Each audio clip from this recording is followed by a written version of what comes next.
Hi everyone, here we go again with the yearly awards show. This time we have to do it for the dreaded 2020, which has been a bit of a shitter of a year, at least outside of video games. We've actually had some cracking games this year, and with lockdowns, me taking up streaming, me having a lot of travel time to my new job and things, I found myself playing a lot more this year than in previous years, which is nice. Except also not really nice, since it made picking the winners this year especially tough. There have been many excellent games that have just lost out on winning anything. It's unfortunate, but life is full of difficult choices. Anyway, without further ado, let's set down the criteria for the awards.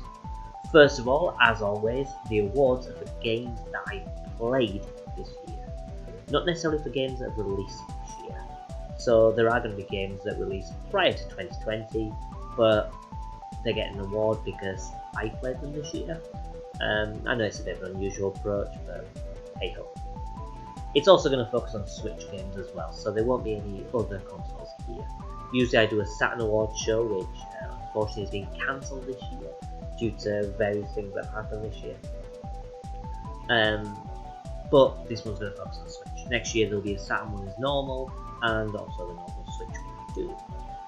Also, each game is only eligible for one award, so the game of the year for various categories will not get an award in another category, so best music for example. Only one game in a franchise too will get an award, and collections are treated as collections rather than the individual titles within them. Okay, so let's get cracking. First up we have the Best of Visuals award, and this goes to a title I played earlier on in the year called Void Bastards. I actually won a code for it after I entered the competition on a bit of a whim, and I'm pretty chuffed I did since the game's absolutely awesome. Normally I would have hung back for a sale, and that could have resulted in me missing out on this game for a long time. The art style too goes for a comic book approach. If you think Comic Zone, or I suppose the original 13, actually probably more like the latter, since it uses the comic book style in a first person setting, and it does have the occasional comic panels popping up for narrative purposes. It's all done to a really fantastic effect. Everything from the ships to the guns, the enemies, they all look amazing and just ooze charm. Considering it won the award against stuff like Cuphead, just shows how much the art style really impressed me. It's a well deserved award. Oh shit. The music award now. Twitch and YouTube may end up shitting themselves in this segment. Hopefully it doesn't get flagged, muted or deleted or whatever. Anyway, as much as it pains me to say anything complimentary about Gearbox, let alone give them an award, I have to say that they did dupe well with Duke Nukem World Tour. It looks and sounds great in the improved version. You've also got the ability to switch from the new version to the old version. The new episode as well is fantastic. It looks, sounds, gameplay, the lot, and the game is dirt cheap. I mean, good job Gearbox. Kick Randy Pitchford to the fucking curb. We may end up being friends. Anyway, as normal for the music award, we're here for the music, so let's sit back and appreciate just how awesome the music is.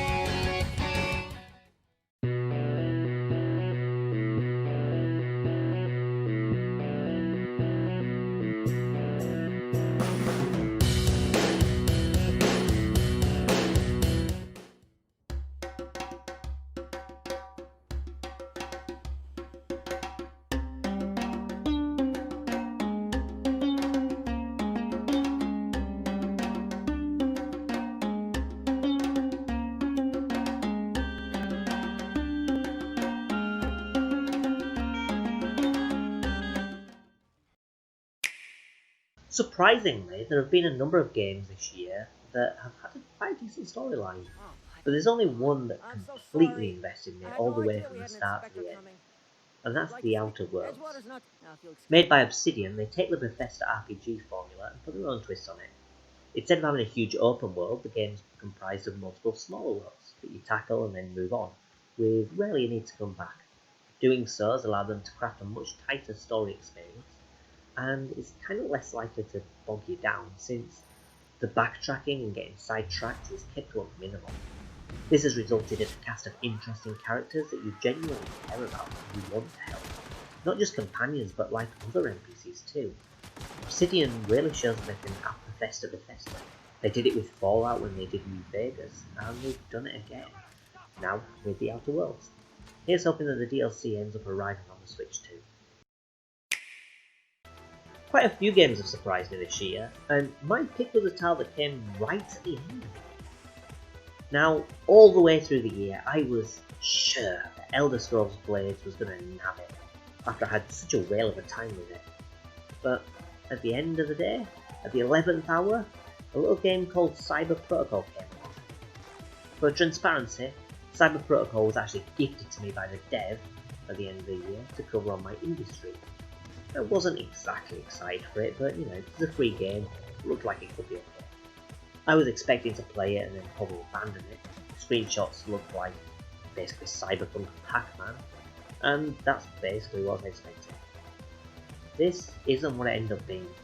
Cyber Protocol's a maze game where you have to navigate your way around obstacles and find the exit. The Pac-Man-like pellets really serve two functions. The first is that they guide your path through to the exit, and the second is that there's an additional challenge for higher level players for collecting more. The game starts out simple and gradually throws in additional obstacles with reasonable frequency. You give it enough time to get used to the current ones before you need to learn a new one. The learning curve is really well done to be honest, with the game feeling like it's pushing you further and further in little steps over the course of the 100 main levels. The game will take you a while to complete as well because it has quite a few levels, but that's not all. There are bonus unlockables games as well for collecting bonus icons.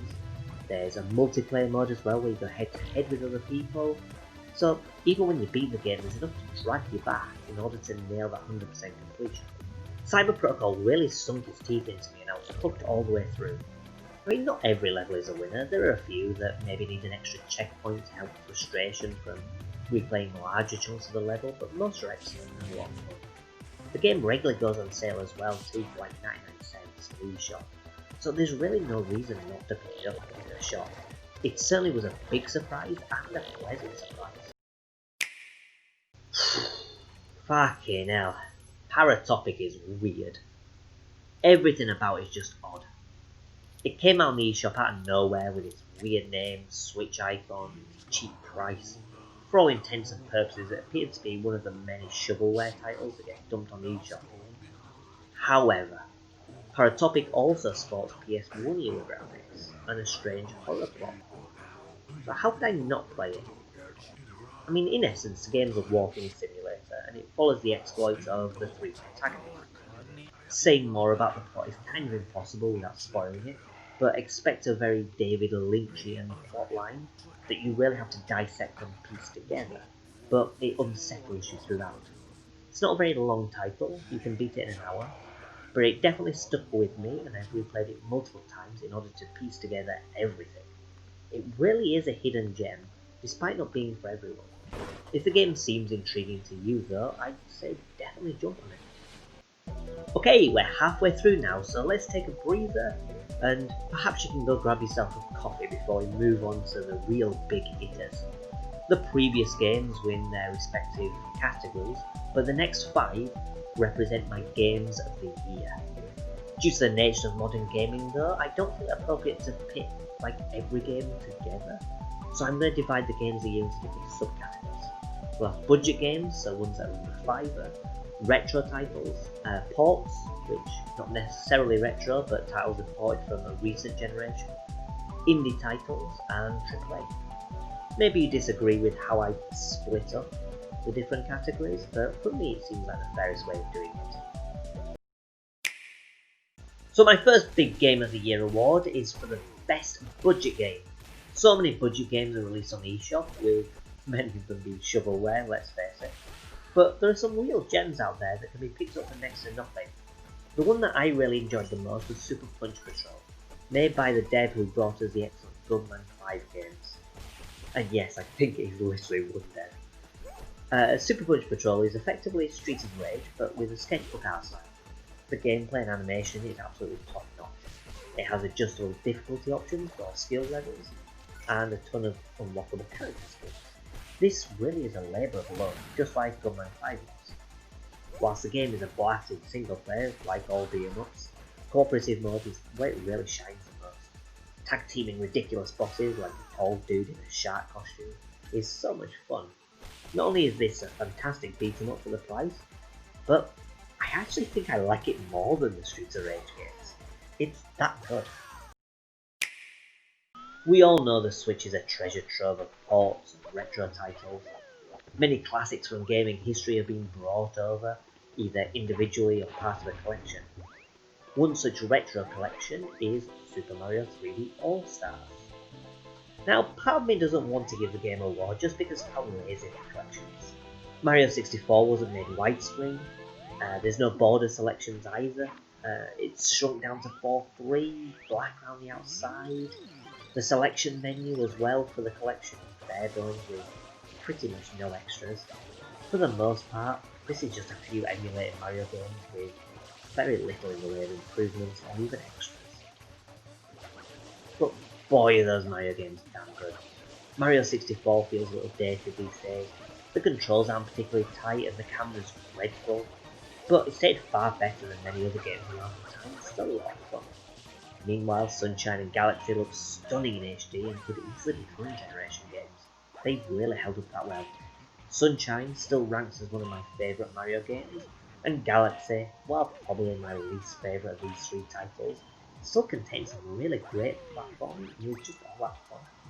I shouldn't be giving awards to this game, but I am. 3 great retro games in one package.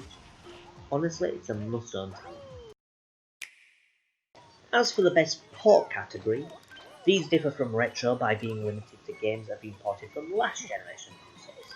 This deserves its own category as well on the Switch, just due to the sheer number of ports that the Switch gets. And the winner of this category goes to Pikmin 3 Deluxe. Before I start talking about this game though, let me preface it by saying that this game beat out Catherine. Catherine was one of my favourite games on the 360 generation, and I was really super hyped for it when it came out on the Switch. Yep, Catherine didn't end up getting one of my Game of the Year awards, and that's because of Pikmin 3 Deluxe. I've been a big fan of Pikmin games since the original GameCube release. The first was great fun, even though it was a little stressful, but in a good way.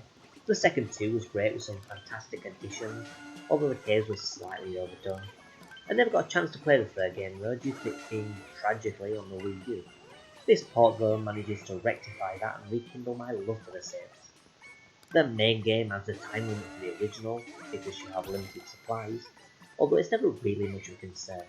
It adds some great environments, puzzles, bosses to make it a wonderful experience. Whilst it never gets very hard, the series benefits from having various game counters, from counting how much fruit you have, picking deaths, days passed, so if you want to make your own self-imposed challenge, it's really easy to implement for those wanting more of a challenge. And speaking of challenges as well, the mission mode adds over like 50 levels for you to work through under a time limit in order to earn medals. There's collecting fruit, battling enemies, and they make up the most of them. But you can also refight bosses too. There are additional side stories as well exclusive to the deluxe version, which adds some extra variety as well. The missions are a great addition, and getting platinum can be a real challenge in quite a lot of them. There's also bingo mode 2 where you have a small map and you have to make a line of randomly generated requirements before your opponent does. It's a lot of fun, but this also highlights one of the issues the game does. They really drop the ball by making it local player only. Hopefully they add online later, since honestly the lack of an online mode is my only real gripe with the game. Seriously, all of you need to go out and get this game. If you have played it before, it's just as fun and it has extra side story missions and difficulty modes. Hopefully that'll give you an extra incentive to replay it. If you haven't played the game before, then you're in for a real treat. And you honestly don't need to play the other games too. This is a very worthy award. Moving on to more recent releases then, we now have Best Indie Games, and Oh my god, how the hell did I not know this game was so good? Rock of Ages 2. It's a game I'd heard about, but I kind of dismissed it due to like accompanying words generally relating to like tower defense and stuff, and I don't care for tower defense games. However, after picking up in a sale and now finally playing it, the game is so much more than that. The gameplay, in essence, is twofold. Part of it plays like Super Monkey Ball or Marble Madness. You kind of roll through the given course and you try to reach the end. The objective is to smash into the castle door of your opponent, and gradually you'll create more damage, and once you break it, you win. The courses themselves are all completely unique, with a different focus for each.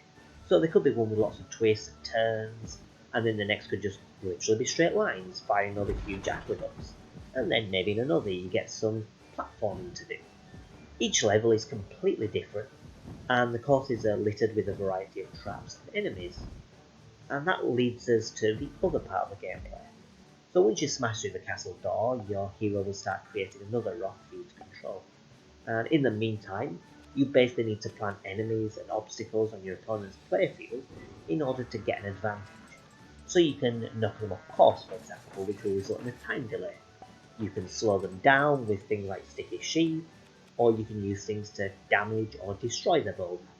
If you can't destroy it, don't worry, because damage done will reduce the boulder's effectiveness against your castle door. And just that reduced effectiveness could end up swaying the tide of battle, because it might result in one extra turn for them. Really, it's great stuff. The only problem is there's no real tutorial for anything, and the game kinda just introduces you to the obstacles in various levels. So each opponent will use various different obstacles, and then you can see how badly the obstacle screws you over, and hopefully that will give you ideas for when you unlock them and you want to use them. You unlock them by finding them in the overworld after you beat certain levels. The game too features a variety of different bosses, and most of them are pretty decent. They're all kind of relatively straightforward and shouldn't provide you with a challenge. Although, honestly, the final one is a bit of a letdown. It's a really fun idea, to be honest, but it's just implemented terribly. And honestly, it kind of results in the game ending on a bit of a wet fart. However, the other bosses are pretty cool and they have a really interesting design. But am I done? No. The game also feels... Am I done? No. The game also features like an obstacle course, where you race head to head against an opponent as more obstacles appear on the map. There's a time trial mode that puts you in the default boulder, and you need to get gold medals by obviously getting faster times. Oh yeah, the game has more than one boulder, and they all have like unique properties, some of which are really crazy. Like there's one that's a cube that hits like a truck but controls like shit. While we're talking about craziness as well, I can't forget to talk about like the Monty Python-esque cutscenes at the start of each level, which honestly are an absolute joy to watch. Like every time I think about something in the game, there's just something more I want to tell you to encourage you to buy the game. I could sing its praises all day, but I won't. All I will say is that I'm really happy I discovered this game, and I'm looking forward to trying the sequel in 2021. So go buy it. Fucking hell, so now is the time for the best AAA game. And now I'm all hyped up from the last one, and now I'm going from such hype to such a chill game. It seems inappropriate in a way, but who cares? Yoshi's Crafted World is fucking awesome. Just go buy it. This game actually turned out to be a huge surprise too. I played the demo and it kind of bored me. Honestly, I don't even know why I ended up getting the game. I think it may have just been down to the art style or something, which is just so damn adorable.